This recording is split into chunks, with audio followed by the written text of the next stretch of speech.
Thomas's birthday surprise.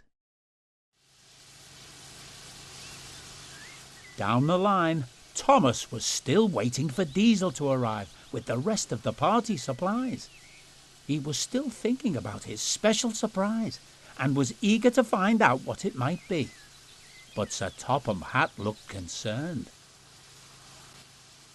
"Diesel should have been back by now," he said. "It won't be much of a party if our guests have nowhere to sit and no food to eat." So he turned to Thomas. "Thomas, I need you to go and look for Diesel and make sure he hasn't run into any trouble. You can collect your surprise from Washford Station along the way." "Yes, sir," replied Thomas. And he hurried away to find Diesel.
Soon Thomas reached Washford Station, and he saw the station master was there waiting for him.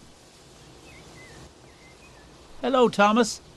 I've got something special for you here, but don't ask me what it is, as I promised Mr. Peters that I would keep it a secret until the party." "I can't wait to see what it is, but I'm sure my driver can look after it whilst we're on our journey."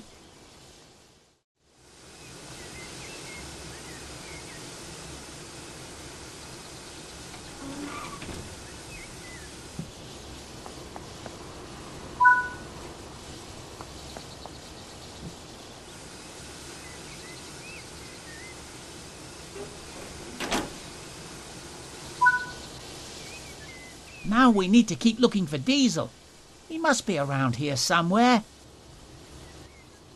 If you're looking for Diesel, I saw him over in the sidings, although he looked to be a little upset and was in quite a hurry. Come on, driver. Let's take a look and see if he's still there.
There you are.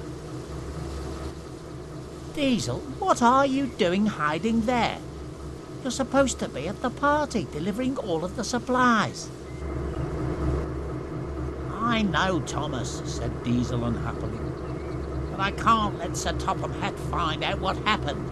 It wasn't even my fault anyway. Why? What happened? Asked Thomas. Well, the trucks were singing and being troublesome, and I tried to make them stop, so actually, I think maybe it was my fault.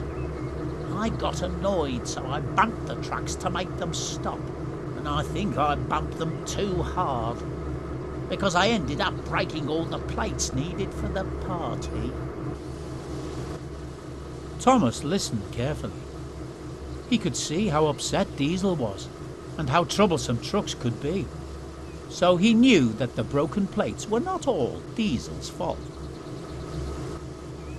Never mind, Diesel, said Thomas kindly. After all, they're only plates, and they can't all be broken.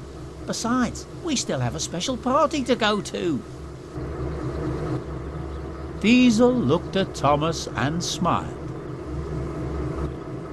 Thank you, Thomas, he said.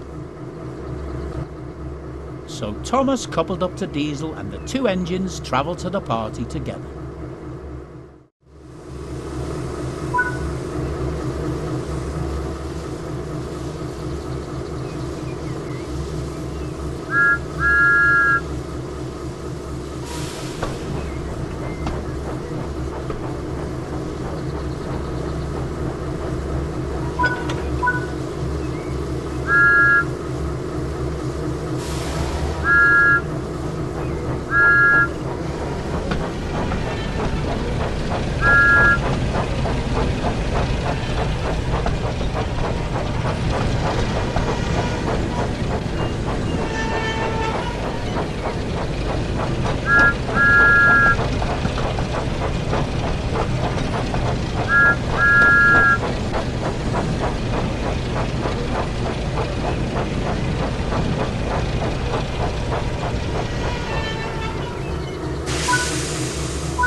when they arrived, Sir Topham Hatt was waiting for them. Diesel was still upset, so Thomas tried to explain what had happened.